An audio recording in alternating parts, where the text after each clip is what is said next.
Hey, this is Joey Barrett at Drawing Near. I am a child of God, a New Testament Christian. I'm a husband, I'm a father, I'm a son, I'm a brother, I'm an uncle. Hopefully I'm somebody's friend. And today I'm here to review this article from the website PETA. And of course PETA is an organization, but this is on their webpage. And we're going to kind of go through here. This will probably be a two-part video because this article is kind of long, and I just kind of want to review this and maybe give you guys some helpful tips if you ever encounter anybody that is very antagonistic and anti-hunting. So the first thing I want to point out is we're not even into the article yet, but just this statement right under the webpage where it says, well, under donate now, which I will not be doing, but animals are not ours.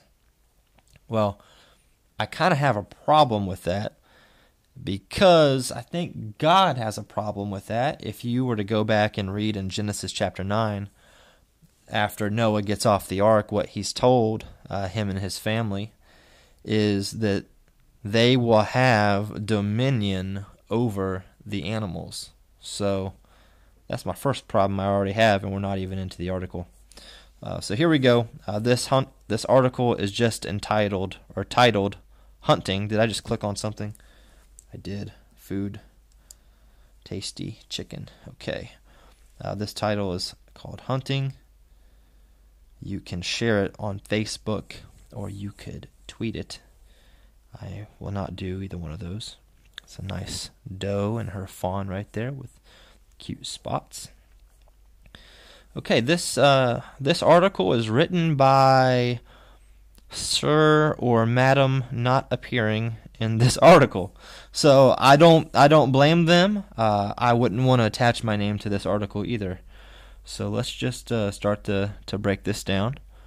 We have a nice little introduction here where it says hunting might have been necessary for human survival in prehistoric times.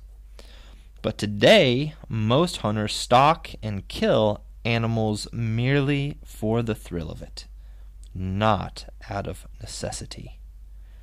Wait a second. You're telling me that people hunt today, or all people who are hunting today, are doing it unnecessarily? I don't think you can prove that. I think there are a lot of people in the United States that find it very necessary to hunt today, and especially even people in third world countries probably find it very necessary to hunt today. So this most hunters stalk and kill animals just for the thrill out of it, and out of it's unnecessary. I disagree with that completely, and you're not going to be able to prove that assertion that you've made. Okay. Let's keep going. This violent form of entertainment rips animal families apart and leaves countless animals orphaned or badly injured when hunters miss their target.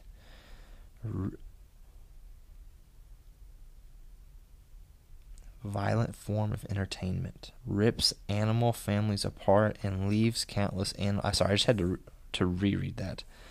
Countless animals orphaned or badly injured when hunters miss their targets. Yes, hunters can miss their targets, and it's unfortunate when they do so. That's why they're supposed to practice.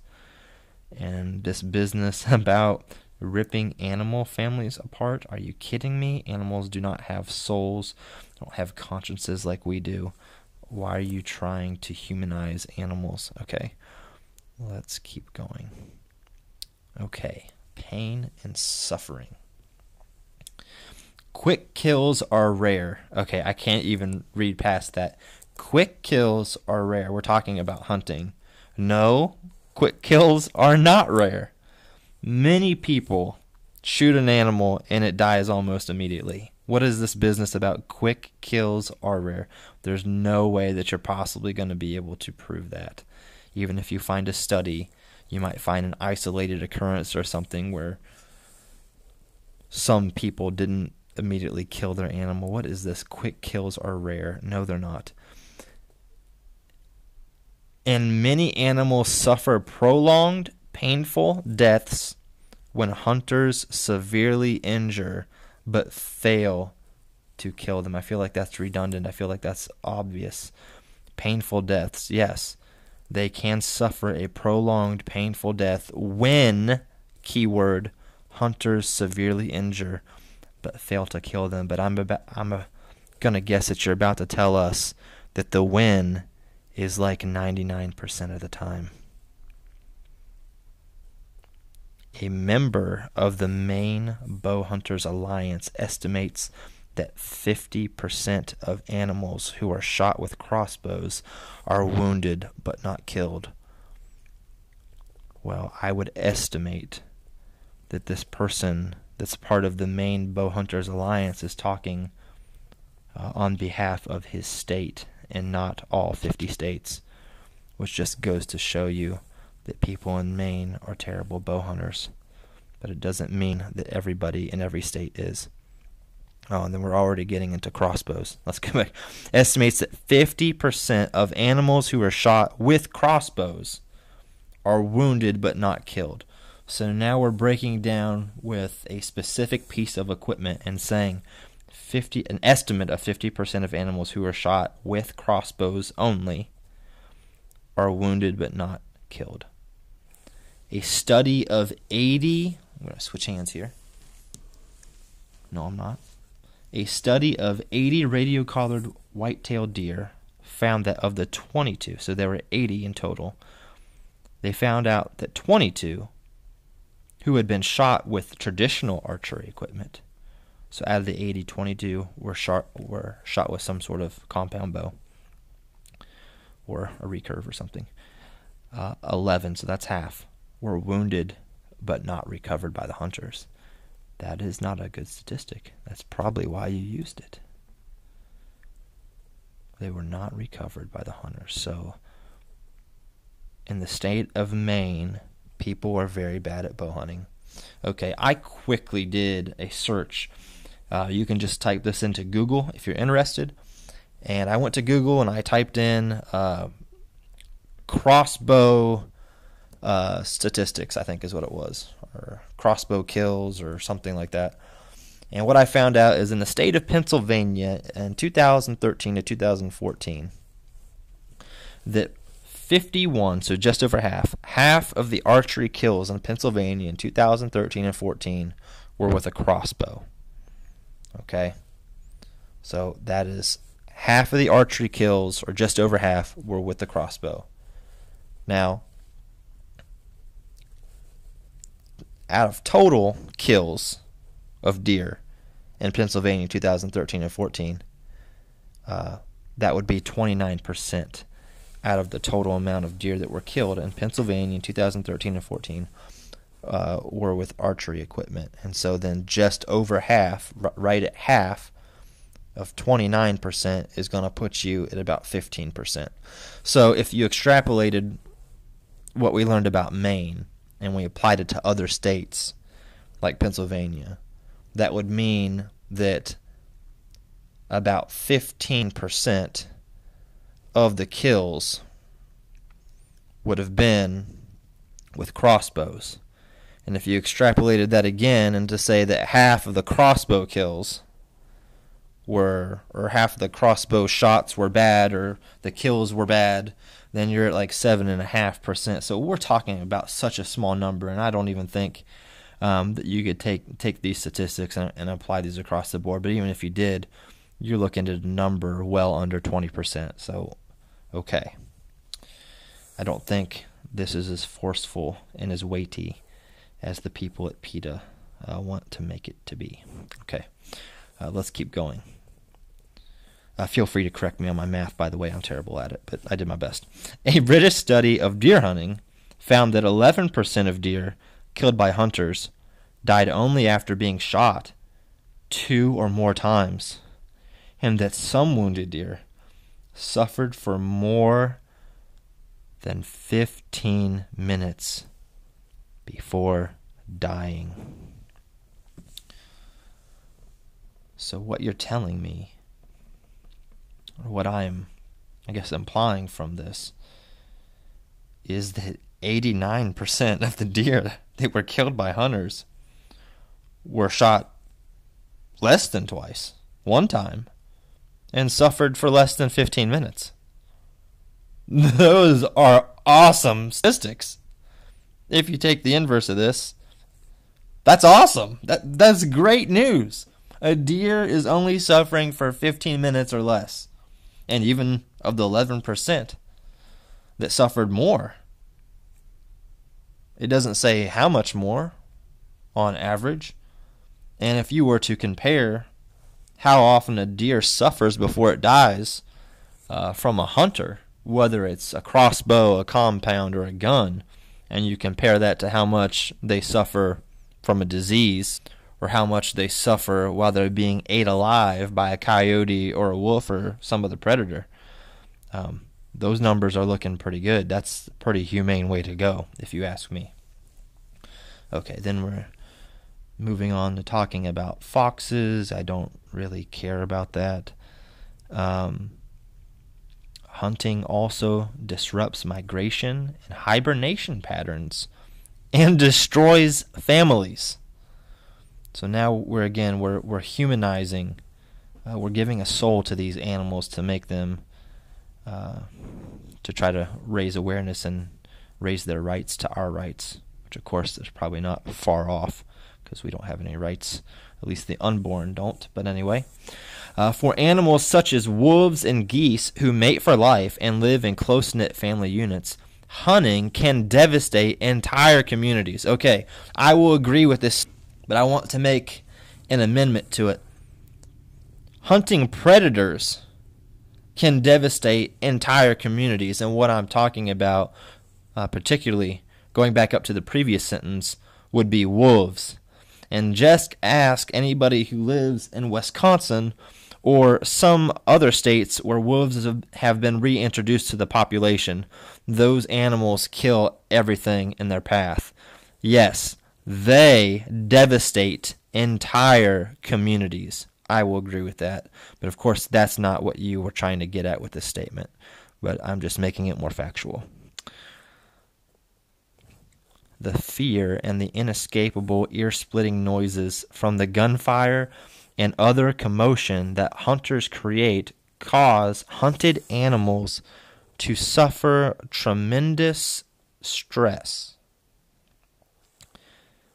This severely compromises their routine and their eating habits, making it hard for them to store the fat and energy that they need to survive the winter. What did you just say? Are you seriously trying to make that an argument? What? Okay, so if you're out in the woods, and now this must just strictly be dealing with gun hunting because bows and arrows don't hardly make any noise. But going out in the woods and shooting your gun at a deer is apparently going to give it so much stress that it's not going to be able to eat properly to store the fat that it needs to survive the winter. I don't even know how to respond to that. That's so stupid. I mean, I've shot at animals and then had more deer come out, the same day that I'm hunting, the same sit that I'm hunting. Or you go and you hunt after a deer and you spook it and then it comes back 2 days later. I mean, come on. No, this can't be any further from the truth. It is so far off. That is unbelievable. I can't believe somebody actually put that in writing. That shooting your gun and what the other commotion would be that are caused by hunting animals causes them to suffer tremendous stress. This severely compromises their routine and their eating habits, making it hard for them to store the fat and energy that they need to survive the winter. Loud noises can also disrupt mating rituals and cause parent animals to flee their dens and nests, leaving their young vulnerable to natural predators. I that even elicit a response. Let's just go back up and summarize this whole noise thing. You want to talk about making noise and disrupting animals. How about all the noise that exists in major cities? How about all the noise that exists on roads that have been created that go through an animal's natural habitat?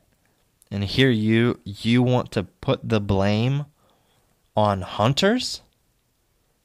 You get out of here with that nonsense. Okay.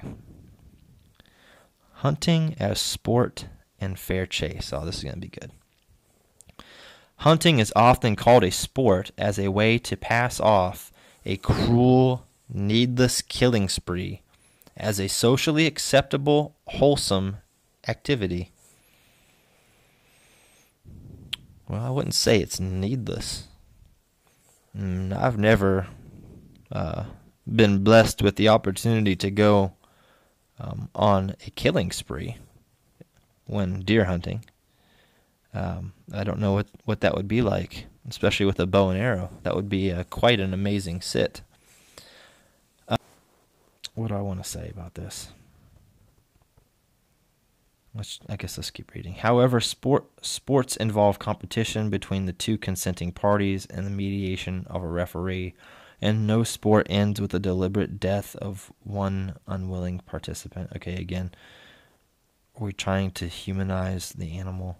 Some hunting groups claim that by obeying laws and killing free-range animals in a manner that does not give humans an improper advantage over their prey, the activity constitutes fair chase. I would have to go and check, but that sounds pretty close to what the definition of fair chase is. Having laws in place that prohibit, like hunters gathering fish in a barrel and shooting them. Fair chase. That's fair chase. A great advantage over the prey.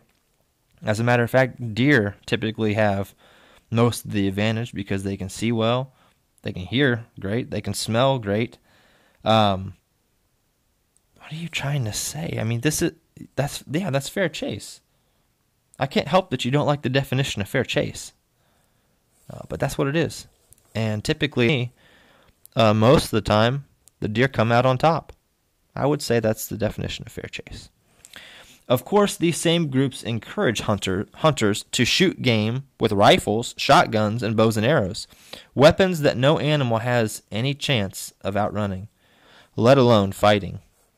Furthermore, free range, as defined today, rarely implies the vast wilderness that large game once roamed.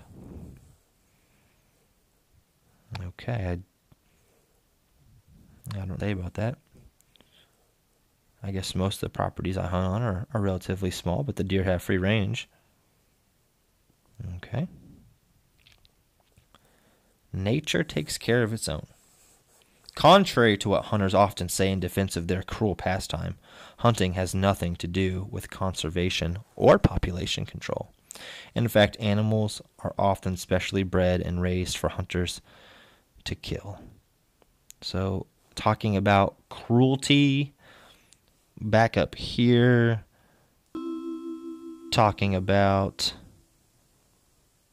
hold on a second, my phone just did something.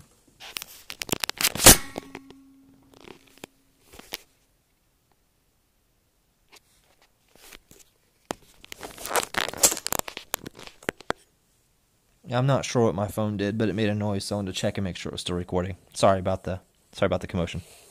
Okay, it's cruel. Hunting is cruel. Going back up, it's like a killing spree, quick kills, severely injure,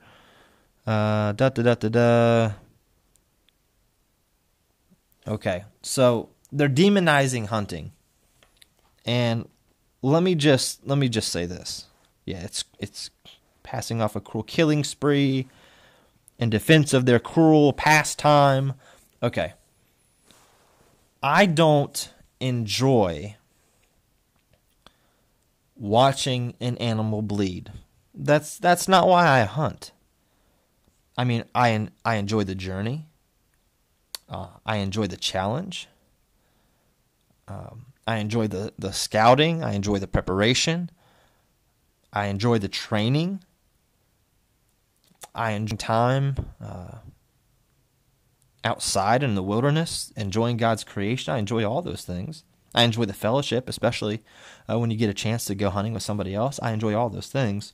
I do not get some sort of sick enjoyment out of watching an animal bleed. That's not why I hunt. Okay. It has nothing to do with conservation or population control. In fact, animals are often specially bred and raised for hunters to kill. Okay, yes, animals are often specially bred and raised for hunters to kill. Yes, they are, but that's not called fair chase. That's called being set up in a tall fence. But that's not fair chase, so don't lump those things together. Okay. And to say that it has nothing to do with conservation or population control, that's a joke. I mean, hunters are spending more for conservation than any other group that I know, and population control. And conservation, okay, is also about preservation, of ensuring that there is a healthy herd that's available, that's still living. But I'm sure they're going to try to say that that's not the case. Okay. If left unaltered by humans, the delicate balance of nature's ecosystems ensures the survival of most species. Natural predators help maintain this balance by killing only the sickest and weakest individuals. What a load of baloney. Okay, so people can't kill animals because it's cruel and terrible. But when nature does it and predators do it, well, that's okay because they're only killing the sickest and the weakest. What a joke. First of all, the first thing I want to point out is this nature's ecosystem and how you're using that sounds an awful lot like pantheism to me, which is a philosophy that basically says that God is in everything, that God is everything. So God is in the tree, that's why you can't cut down trees. God is in the deer, so you can't kill the deer. You know, God is in the dove, you can't kill the dove, or whatever you want to hunt. God's in all those things. He is all those things. So that's why we have to leave these precious things alone. First of all, God is not in those things. When I harvest a deer, I don't go up and thank the deer for allowing me to harvest it. I thank God for giving me the opportunity. I thank God for giving me the skill. I thank God for creating the deer, as God created the tree and the dove and everything. God created all of it, but God isn't all of it. How terrible of a theology is that, and a philosophy? If God is everything and in everything, then it completely does away with the sacrifice of Jesus, because that's how I get into God, is by getting into Christ. But if God is already in everything, then Jesus came for no purpose because God was already in us. What a terrible philosophy. Yeah, we talked about the wolves and what they do to animals when they eat deer and other animals while they're still alive. Yeah, and killing the sickest and the weakest? No. A lot of predators, when they get introduced into an ecosystem, they completely set it upside down because they're the ones that go on a killing spree and kill everything, and they don't discriminate. They don't go after only the sickest or the weakest. They go after whatever they get their hands on. Wow. Hunters, however, strive to kill the animals they would like to hang over the fireplace. Okay, let's just stop right there. Hunters, however, strive to kill the animals they would like to hang over the fireplace. This person doesn't know anything about taxidermy, because hanging a mount over a fireplace is the worst place to put a mount, because all the heat from the fireplace is going to seep up because heat rises, and then that heat is going to shrink the mount, and then it's only going to be good for a couple years. So no, hunters don't usually hang their mount over the fireplace unless that's the only place their wife lets them. And if that's the case, then I'm sorry for you, but you have to do what you have to do. Otherwise, you put it somewhere else. usually the largest, most robust animals who are needed to keep the gene pool strong. This trophy hunting often weakens the rest of the species population. Okay, so you're trying to say that we kill the big bucks, and because we kill the big bucks, the only genes that are left in the pool are all the weak, scrawny little ones. Well, first of all, if they're a big buck or a mature buck, they've been living for a number of years, and they've passed their genes on for years and years and years. So it's not like those genes haven't been passed on. They're just going out of existence because you killed a mature deer. No, he's been passing his genes on. So you're not just weak ones. And the ones that you might consider weak might just be, they haven't reached maturity yet, and they might be good genes as well. What a joke. Elephant poaching is believed to increase the number of tuskless animals in Africa. And in Canada, hunting has caused the bighorn sheep size to fall by 25% in the last 40 years. Nature magazine reports that the effect on the population's genetic is probably deeper. Okay, I don't have a whole lot to say about that. I don't have really any skin in that game, so to speak. I will say from what I do know, big game hunting isn't my thing, but from what I've gathered, there are a lot of problems in different countries with big game from the locals taking and poaching those animals. And a lot of what happens is when somebody comes over from another country, they pay a lot of money, and that helps with the preservation and conservation of those animals. It also helps the local economy and wherever, it might be in a third world country or something like that. So while I'm not necessarily a proponent of big game hunting, I see the good that it does for the overall community and also for the preservation and conservation of the wildlife. So you lose again. Even when unusual natural occurrences cause overpopulation, natural processes work to stabilize the group. Starvation and disease are tragic, but they are nature's way, nature's way of ensuring that healthy, strong animals survive and maintain the strength of their herd or group. So you're saying that the only animals that survive maybe a disease or starvation are the really strong ones, and not maybe just a statistic lucky one. I don't know how you can prove any of that. And so you're okay for a disease to come through and wipe out most of the population, but you're not okay with hunters going in and controlling the population. Okay. After hunters kill the largest members of a population, the offspring of weak adults have difficulty finding food and gaining the strength needed to survive extreme weather. Therefore, hunting can actually cause starvation rather than prevent it. What?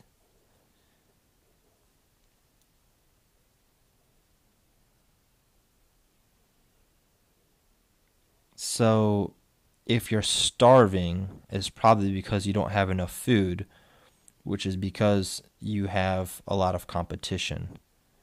But you want to say that hunters are the reason why animals starve. A lot of hunters are also probably farmers who are creating crops for you to consume, which you shouldn't be because they don't belong to you. But okay, you want to blame people, or at least you want to blame people other than people that belong to PETA. Okay, good for you. Sport hunting also exacerbates other problems. For example, the transfer of captive bred deer and elk between states so that hunters can kill them is believed to have contributed to the epidemic spread of chronic wasting disease, CWD, a fatal neurological illness in deer and elk that has been compared to mad cow disease. As a result, the U.S. Department of Agriculture, USDA, has given state wildlife agencies millions of dollars to manage deer and elk populations, while the USDA and the Centers of Disease Control and Prevention claim that CWD has no relationship to any similar diseases that affect humans or farmed animals. The slaughter of deer and elk continues. taking exotic game animals to not... Okay, let's stop there. Okay. I've read some stuff about CWD and EHD, and from what I do know about CWD, I would agree that it seems to be neurological. There's a connection there between the CWD and prions, but I am unaware of this connection that they have made. That doesn't mean that this is not true. It just means that I do not know that if this is true or not. I do not know if that's been proven yet. Let's see how they said that. Is believed to have contributed to the epidemic spread. Believed to have contributed.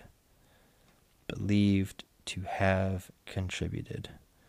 So you're saying you don't really know, but you want to make the connection. Okay, so that's just another claim that you can't prove. Okay, let's finish this, and then we'll stop here at the end of this, and we'll pick up in part 2 at accidental victims. Taking exotic game animals to non-native environments for hunters to kill is another problem. If they're able to escape and thrive, they can pose a threat to native wildlife and disrupt established ecosystems. Yes, like the wolves being reestablished in different places, they wreak havoc on the ecosystem. That's correct. Okay, but applying this to all animals, I don't know if you want to do that. And what about plants and other things like that? If I'm not mistaken, in Hawaii, isn't a lot of the stuff in Hawaii is non-native, yet it grows there and survives there and thrives there. I believe probably a lot of those things are now protected there, so it seems to have done well there. To say that it is a problem, it is another problem. Well, it might not necessarily be a problem. I think it depends upon the habitat, the ecosystem, so to speak, or your nature's God that you talked about earlier, you pantheists. If they're able to escape and thrive, they can pose a threat to native wildlife and disrupt established ecosystems. Well, that's a possibility, I suppose. But it's a possibility that they'll adapt and they'll thrive, and they'll coexist well with the rest of the ecosystem. So that's I'll give you a wash on that. That's up in the air. So anyway, thank you for being part of part 1 here and reviewing PETA's article on hunting. I will try to link that into the description if you just can't wait to read the rest of it and wait for the second half of the review. So anyway, as always, I want to encourage you to always draw near, and God bless.